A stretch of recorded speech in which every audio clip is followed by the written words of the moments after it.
السلام علیکم ورحمۃ اللہ وبرکاتہ نحمده ونصلي ونسلم على رسوله الكريم اما بعد فاعوذ بالله من الشيطان الرجيم بسم الله الرحمن الرحيم ولا تباشروهن وأنتم عاكفون في المساجد صدق الله العظيم وصدق رسوله النبي الكريم الصلاة والسلام عليك يا رسول الله الصلاة والسلام عليك يا نبي الله الصلاة والسلام عليك يا حبيب الله وعلى آلك وأصحابك يا حبيبي يا رسول الله صلى الله تعالى عليه وسلم۔ یا الہی رحم فرما مصطفیٰ کے واسطے، یا رسول اللہ کرم کیجئے خدا کے واسطے، مشکلیں حل کر شہ مشکل کشا کے واسطے، کربلائیں رد شہید کربلا کے واسطے۔ یا الہی ہم کو با ایمان دنیا سے اٹھا میرے آقا احمد رضا کے واسطے۔ سامعین محترم، میں آپ کے سامنے اعتکاف کے کچھ مسائل عرض کرنے جا رہا ہوں۔ اللہ تبارک و تعالی ہم اور آپ سب کو خیریت و عافیت کے ساتھ رکھے اور صراط مستقیم پر چلنے کی توفیق عطا فرمائے۔ قرآن پاک میں اللہ رب العزت نے ارشاد فرمایا وَلَا تُبَاشِرُوهُنَّ وَأَنْتُمْ عَاكِفُونَ فِي الْمَسَاجِدِ، جس کا ترجمہ اعلیٰ حضرت سرکار نے یہ فرمایا، اور عورتوں کو ہاتھ نہ لگاؤ جب تم مسجدوں میں اعتکاف سے ہو، اور تم عورتوں کو ہاتھ نہ لگاؤ جب تم مسجدوں میں اعتکاف سے ہو۔ اس کا مطلب زمانہ رسالت میں لوگ جب اعتکاف میں بیٹھا کرتے تھے اور اس وقت اس قسم کی پابندیاں بیان نہیں کی گئی تھی تو مسلمان یہ کام بھی کیا کرتے تھے، حالت اعتکاف میں ملاقات وغیرہ کر لیا کرتے تھے۔ پھر اللہ رب العزت نے انہیں منع فرما دیا اور ارشاد فرمایا کہ عورتوں کے پاس بھی نہ جاؤ، عورتوں کو ہاتھ نہ لگاؤ جب کہ تم اعتکاف میں ہو مسجد میں۔ سامعین محترم، اعتکاف یہ بہت پرانی عبادت ہے۔ رسول کونین صلی اللہ علیہ وسلم سے پہلے جتنے بھی انبیاء کرام تشریف لائے ان کے دین میں بھی اعتکاف کی عبادت جاری تھی۔ اس لیے رب العزت نے حضرت ابراہیم علیہ السلام کو حکم فرمایا ان طہرا بیتی للطائفین والعاکفین، میرے گھر یعنی کعبہ معظمہ کو طواف کرنے والوں اور اعتکاف کرنے والوں کے لیے پاک و صاف رکھو۔ اس سے پتہ چلتا ہے کہ حضرت ابراہیم علیہ السلام کے دین میں بھی اعتکاف تھا اور اس کے بڑے فضائل ہیں، بے شمار اس کے فضائل ہیں۔ الحمدللہ آپ اس کے بارے میں سنتے رہتے ہیں۔ اعتکاف 3 طرح کا ہوتا ہے۔ ایک اعتکاف واجب، آپ نے کوئی منت مانگی کہ میرا یہ کام ہو گیا تو میں اتنے دن مسجد میں یا گھر میں اعتکاف میں بیٹھوں گا، میں اتنے دن اعتکاف میں بیٹھوں گا، تو وہ آپ پر اعتکاف واجب ہے۔ اور ایک اعتکاف ہے سنت مؤکدہ، رمضان شریف کے آخری عشرے کا جو اعتکاف ہے وہ سنت مؤکدہ ہے۔ حضور سید عالم صلی اللہ علیہ وسلم پابندی کے ساتھ مدینہ شریف تشریف لانے کے بعد اعتکاف میں آخری عشرہ یعنی رمضان شریف کے آخری 10 دنوں کے لیے اعتکاف میں بیٹھا کرتے تھے۔ اور تیسری قسم جو ہے اعتکاف کی وہ ہے مستحب، جس کو نفلی اعتکاف بھی کہتے ہیں، یعنی آپ مسجد میں تشریف لے گئے اور جاتے ہی آپ نے اعتکاف کی نیت کر لی، تو یہ اعتکاف نفلی اور مستحب اعتکاف کہلاتا ہے۔ اس کے لیے کوئی پابندی وغیرہ نہیں ہے، آپ گئے اعتکاف کی نیت کر لی، جب تک آپ رہے آپ کا اعتکاف رہا، آپ مسجد سے باہر آ گئے آپ کا اعتکاف ختم۔ لیکن رمضان شریف کے جو آخری عشرے کا اعتکاف ہے 10 دن کا، اس کے لیے بہت سے مسائل ہیں۔ تو جو حضرات اعتکاف میں بیٹھے انہیں چاہیے کہ وہ ان مسائل کا خیال رکھتے ہوئے اعتکاف میں بیٹھیں۔ اللہ تبارک و تعالی ہم اور آپ کو کثرت سے عبادات کی طرف توجہ دینے کی توفیق رفیق عطا فرمائے۔ سامعین محترم، حضرت امیر المومنین فاروق اعظم رضی اللہ تعالیٰ عنہ نے ارشاد فرمایا کہ مسجد میں اعتکاف کرنے والا گویا ایسا ہی ہو جاتا ہے جیسا وہ بادشاہ کے دروازے پر دھرنا دے کر کے بیٹھ گیا ہے کہ جب تک مجھے ملے گا نہیں میں اٹھوں گا نہیں۔ سبحان اللہ۔ اور معتکف یعنی اعتکاف کرنے والے کی حالت بھی یہی ہوتی ہے کہ وہ مسجد میں صرف اور صرف اللہ اور اس کے رسول کی رضا کے لیے بیٹھ جاتا ہے اور عبادت میں مشغول ہو جاتا ہے۔ اسی لیے اسے بلا ضرورت شرعی مسجد سے نکلنے کی بھی اجازت نہیں۔ ایسا بھی نہیں کہ مسجد میں بیٹھ کر کے وہ دنیاوی باتوں میں مشغول رہے۔ اللہ تبارک و تعالی نے اعتکاف کو بڑی فضیلت عطا فرمائی ہے۔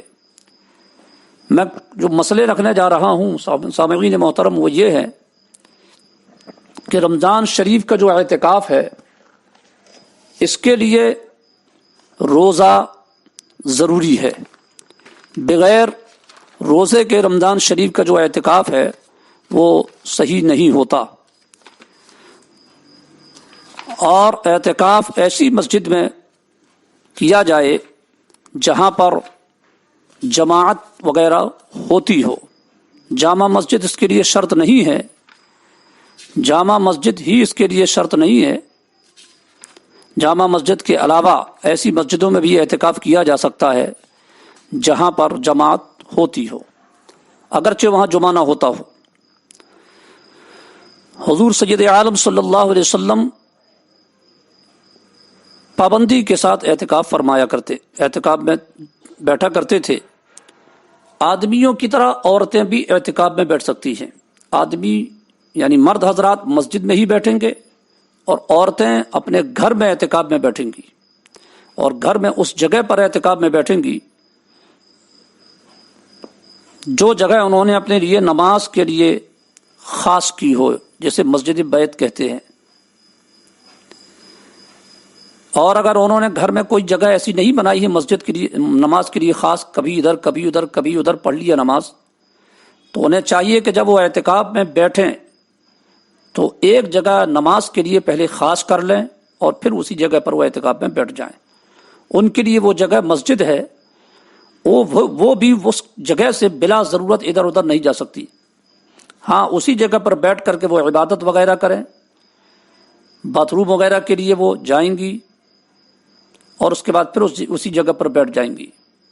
ہاں اب لیڈیز ہے، عورت ہے، تو وہ اسی جگہ پر بیٹھ کر کے گھر کے کچھ کام بھی کر سکتی ہے۔ مثال کے طور پر سبزی وہیں کاٹنے لگی، بچوں کو تیل کنگھی کرنے والا کام کرنا ہے اگر تو وہ وہیں پر کرنے لگی، مگر یہ کہ وہ اسی جگہ پر بیٹھ کر کریں،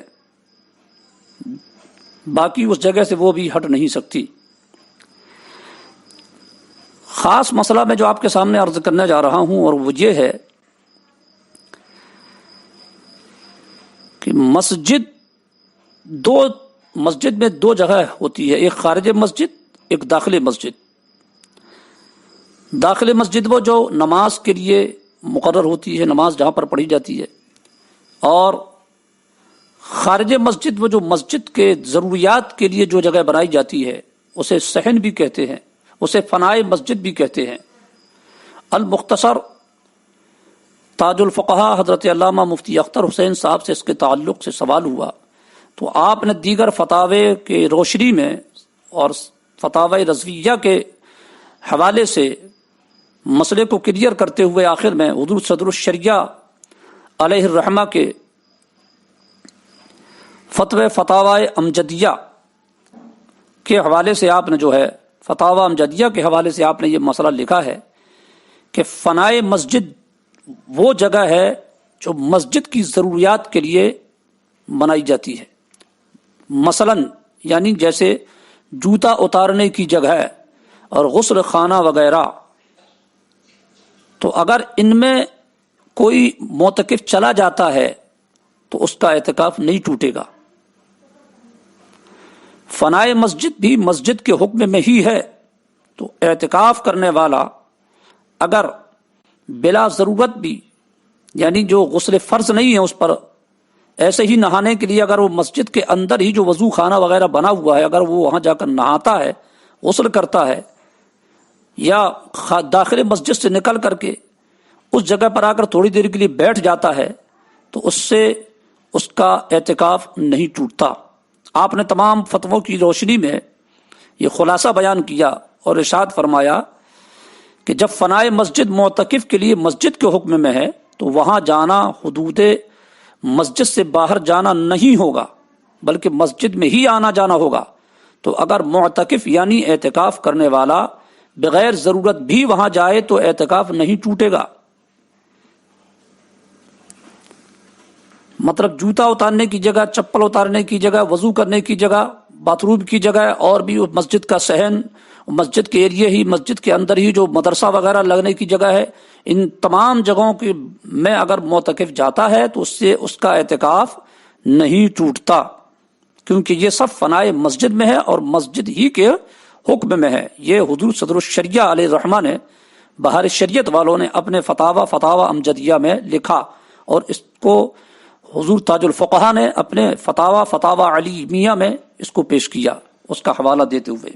سامعین محترم، ایک مسئلہ اور ذہن میں رکھیں کہ عورت اعتکاف میں بیٹھی ہوئی ہے، اسے حیض آ گیا، اس کا اعتکاف ختم۔